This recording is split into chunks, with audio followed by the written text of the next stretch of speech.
Friends, இது முதல்வர் ஸ்டாலினுடைய ரோட் ஷோ. இவருக்கு ஏன் இந்த ஐடியா வந்ததுன்னா, விஜய் ரோட் ஷோ நடத்திட்டாராம். அதனால் நம்மளும் நடத்தணும். ஏன்னா விஜயை பார்த்தா அவருக்கு கொஞ்சம் பயம் இருக்கா போல இருக்குது. நம்மளை தோக்கடிச்சிடுவாரோ வரும் எலெக்ஷனில் அப்படின்ட்டு. அதனால் அவங்களுக்கு போட்டியாக ரோட் ஷோ நடத்தி கொண்டிருக்கிறார். மதுரை அழகிரியின் ஏரியா அப்படின்ட்டு ஏரியா பிரிக்கப்படுறது. அவர் கூட அது முன்னாடி போய்ட்டு அவர்கிட்ட பேசிட்டாங்க, சமரசம் பேசி எதோ நடத்திக்க எனக்கெல்லாம் வந்தது அப்படின்னு சொல்லியிருப்பார்.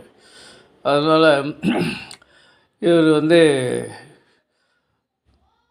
மதுரையில் பொதுக்குழு கூட்டம், அதுவும் எப்படி நான்வெஜ் வெஜ்ஜு 24 வகை, ஒரு சரக்கு பாட்டில், இவ்வளவும் கலந்து கொள்ளும் அனைவருக்கும் வழங்கப்படுகிறது.